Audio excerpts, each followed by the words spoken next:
In this video I want to discuss an idea that many are starting to bring up but few are fleshing out on what it exactly means and what to do about it. It has to do with this notion of altcoins struggling. When I say that, some of you may be nodding your heads saying yeah, altcoins aren't doing the best. But I also know there's an equal amount of you thinking what is he saying, altcoins are doing fine, mine are performing pretty well. That's the very idea of this video. What is up with altcoins? Why is it that some are doing really well and others aren't? Is this going to change? Are they all going to get to points of doing well, or will this theme stay consistent where mass gains are only tangible in a select few? The significance of this video should be well illustrated by now, and I hope to provide sufficient reasoning by the end. If you're not subscribed, perhaps consider it, because this isn't a one-off thing. We post this type of content often. Straight off the bat, is this a Bitcoin-only cycle? No, it's not, or at least I'm quite confident in declaring that. The reason is we get that feeling around this part of the cycle every single time. Last cycle it was no different. Bitcoin went on a 500% rampage from 10 to 60k, and some of the top performing altcoins like BNB, Filecoin, Cake, Doge, Polygon, and Theta didn't start aggressively melting up until well into this Bitcoin move. On average, I'd say here near the end of the Bitcoin run is when we got the blow off top on most altcoins. I expect the same exact thing this cycle. Remember, Bitcoin is still only in this region relative to this 2021 cycle, so we're still yet to undergo those aggressive green candles that follow. And for all we know, if we're about to undergo a multi-month accumulation here, that could still be a while. In other words, you still may need to wait quite a while, which I know may sound annoying, but it's the cost of what we do. But do not be mistaken by the following. A lot of people recognize that the altcoin growth is yet to come, but could this be a way to cope for underperforming assets? Let's take Cardano for example, and this is no shade at ADA whatsoever. But ADA at the time of this recording sits barely 2 times over its low made in the bear market. Remember, Bitcoin and its performance is your benchmark.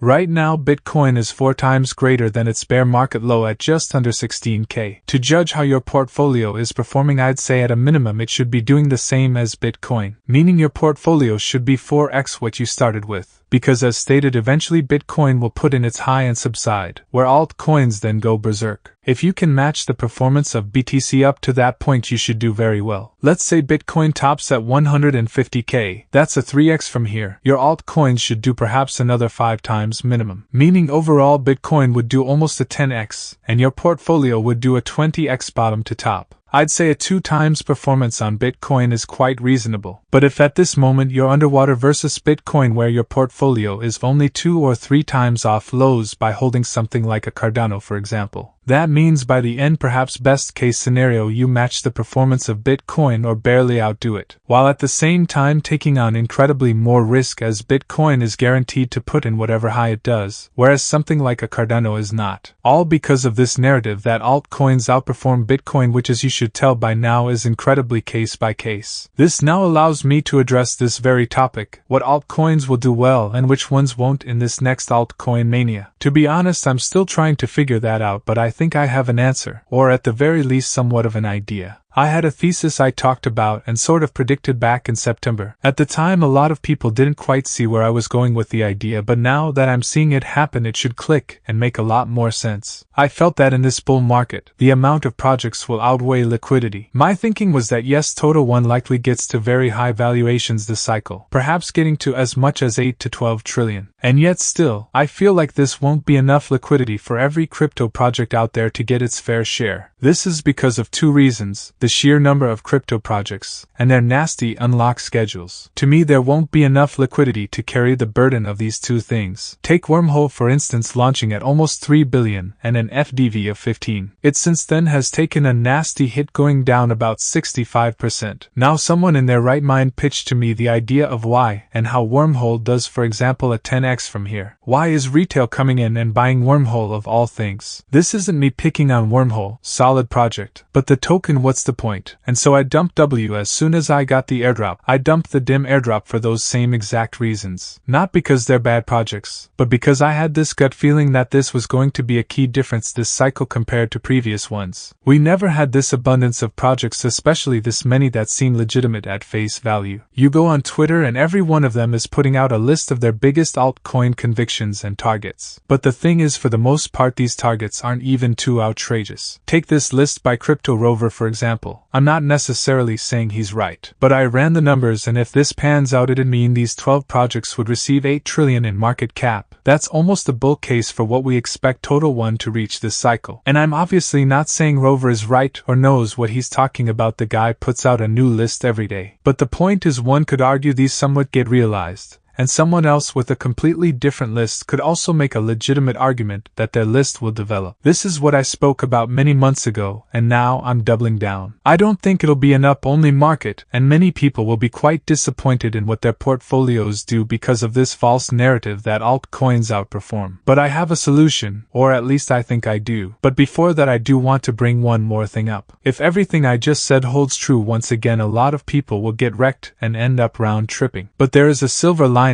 In the long run, people don't believe crypto cycles will continue where we have the opportunities to make incredible returns every 4 years. But my argument has always been that they will. It's just going to get harder each cycle. Altcoins won't ever stop coming out. The tech will keep getting better. We're still a long ways away from building everything we can on blockchain to the best of our abilities. We haven't even figured out the decentralized dollar, the wallet, the metaverse, privacy, AI, and so on. We have our current attempts, but the likelihood they'll succeed in the long run is incredibly low. Not to be controversial, but look at ETH. Even its position as the number one L1 is being challenged, where if you think the conversation is inconsequential, the fact that there is one at all should speak volumes. This is why I strongly disagree with the idea of holding coins through multiple cycles. I think that's a super copium way to admit you don't know how to sell, and the fact that these altcoin opportunities will be here for a very long time. It's just that as the market matures, it'll be more difficult to decipher which ones are worthy to invest in or not. Perhaps we've also in a way determined that holding zombie coins is senseless. Everyone had this idea before, but at this point and moving forward, it seems pretty ludicrous. But now on to my strategy of how to evade this problem. When talking about this hypothesis with my buddies across the space, the main caveat they give is that liquidity rotates. That eventually, even if these projects altogether hit 8 trillion, it won't be at the same time, and that other crypto will also be getting their fair share. I admit this can be true. If you want to say everything I just said is false because you think liquidity will rotate with enough volume and speed, then go for it. I won't argue back. Although in my personal opinion I don't think that'll be the case. I think the quantity of projects will still outweigh even the rotation of this liquidity. I'm excited to see if we're right about this or not. After this cycle we'll come back and review it at that time. But let's assume I'm right for now. What's the solution I keep alluding to? In my opinion, category leaders are the way to go. I think category leaders of each different crypto niche are what you must focus on. Here's why. Let's take gaming for example. So looking at the top gaming projects, we got IMX, Beam, Ronin, Prime, and maybe Super. My idea is that because there's such an uncertainty about where liquidity will trickle, one thing we can guarantee is that category leaders will first receive a good portion of the liquidity. Where for example, if gaming as a total receives 500 billion to 1 trillion, then these top gaming projects should receive a fair chunk of that. Where at the same time, because they're displaying strength, retail comes in and favors a bid on those. I do believe liquidity will rotate across the lower projects, but I see it something like this, where it comes and goes and doesn't have the chance to build up. Same exact thing with the deep in GPU niche. I believe rndr akash network aioz will stay atop the list. There's many GPU projects coming out as of late, a lot of them being on-chain. Plays such as hashai, dsync, GPU, TPU, scale, and more. And another quite anticipated launch is ionet. Here's the thing, all these projects could be better than the current market leaders, have more infrastructure than them for example. But I still don't think they'll flip them. I don't think it works like that. And even if some of them do, it may only be one or at most two. But at the same time you take on incredible risk. TPU and scale have already rugged. I guess the point I'm trying to get across is this: if you're scared because some of your altcoin bags are underperforming, where it really shouldn't be a question, look at your portfolio, seeing if it's keeping up with Bitcoin. If not, you're likely cooked. There's no such thing as a mean reversion. Those showing weakness and dying against their BTC charts won't just catch up. Leaders in each category are safe because they'll continue to show strength and consume liquidity. I think this is the cycle of winners keep winning. How to get a safe 5 to 10x even from now. If you're about to complain and say you should be in the trenches and figure out those next 20 to 100 X's, by all means go ahead. I never once said that isn't the case. This is more targeted for those thinking all altcoins will do well. If it's not yet made new highs and putting highs against Bitcoin, breaking news, it's looking ugly. Smash that like and subscribe button for more content like this. Sign up to a crypto exchange with link in description for cheap fees and big bonuses. And I will see you all in the next one.